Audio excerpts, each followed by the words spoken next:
નમસ્કાર મિત્રો, દરબાર ન્યૂઝ ચેનલમાં આપ સૌનું હાર્દિક સ્વાગત છે. આપ સૌ જાણો છો કે અત્યારે રાજપૂત સમાજના તેજસ્વી તારલાઓના ઇન્ટરવ્યૂ ચાલી રહ્યા છે. તો અત્યારે હું કીમ આવેલો છું અને મારી સામે જે દીકરો બેઠો છે એનું નામ છે રુદ્રસિંહ સંજયસિંહ રાઠોડ અને તેના ધોરણ 10 એસએસસી બોર્ડમાં 82.66% આવેલા છે અને 88.01 PR આવેલો છે. તો રુદ્ર, પહેલાં તો ખૂબ ખૂબ અભિનંદન, કોંગ્રેચ્યુલેશન. અચ્છા, હવે કઈ સ્કૂલમાં ભણે છે? હા, તપોવન વિદ્યાધામ. અચ્છા, સ્કૂલનો ટાઈમિંગ કયો હતો? સ્કૂલનો ટાઈમ 9:30 થી 3. 9:30 થી 3. પછી ટ્યુશન? ટ્યુશન સવારના જ હતું, 7 થી 9. 7 થી 9નું બધા વિષયનું હતું? ના, સાયન્સ, મેથ્સ, ઇંગ્લિશ ને એસએસ. 4 સબ્જેક્ટ. અચ્છા, પછી હવે તે વાંચવાનું શિડ્યુલ કેવી રીતના બનાવેલું? વાંચવાનું શિડ્યુલ ફિક્સ નહીં હતું, પણ ડેલીનો ટાર્ગેટ હતો કે આટલું પતાવવાનું, એટલે એટલું પતાવવાનું. એટલે કેટલું, મતલબ કેવી રીતના? મતલબ કે જે વિચાર્યું કે આજે આટલા ચેપ્ટરનું આટલું કરવાનું, તો તે પતાવી દેતા. બરાબર છે. જરા વચ્ચે એક વાત રહી કે બાજુમાં એમના મમ્મી બેઠા છે, કીર્તિબેન. તો સ્વાગત છે મારું. હવે રુદ્ર, બીજો સવાલ કે તારું જે આ પર્સન્ટેજ આવ્યા 82% આવ્યા, એટલે ગોલ એટલો જ હતો કે વધારે હતો? ના, વધારે. મારો 85 ગોલ હતો, પણ થોડાક ઓછા પડ્યા. થોડા ઓછા પડ્યા. તો કયા વિષયનું પેપર અઘરું હતું? કોઈ પેપર? કોઈ પેપર અઘરા તો નથી લાગ્યા, બટ ગુજરાતીમાં જુએ એવા આવ્યા. ગુજરાતીમાં ઓછા પડ્યા. કેટલા માર્ક આવ્યા એમાં? એમાં 56 છે.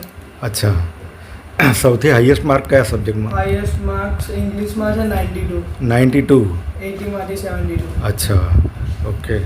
હવે બોર્ડની એક્ઝામ અને બીજી 8, 9, 10ની એક્ઝામ, 8, 9મા ધોરણની, એ બે એક્ઝામમાં કંઈ ફરક લાગ્યો તને? હા, થોડો ફરક લાગ્યો કે 10માં જરાક સુપરવાઇઝર હાર્ડ હતા. અચ્છા. બટ ચીટિંગ નહીં કરે તો પછી કોઈ અઘરું નથી, સેમ જ. ના, એટલે 8મા 9માની એક્ઝામ આપી અને આ બોર્ડની એક્ઝામ, બોર્ડનું નામ સાંભળીને પેલું મતલબ છોકરાઓને ડર લાગે ને કે ભાઈ આ બોર્ડની એક્ઝામ છે આ વર્ષે, તો બે એક્ઝામમાં કંઈ ફરક લાગ્યો તને?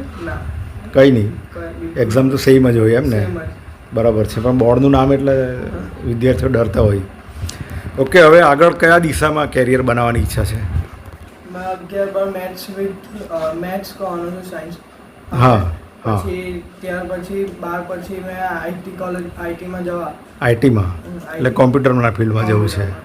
અચ્છા, ઓકે. હમણાં એઆઈનો બહુ જમાનો છે અત્યારે, બરાબર ને? કોમ્પ્યુટર સાયન્સમાં બહુ ભવિષ્ય ઉજ્જવળ છે જોકે, બરાબર.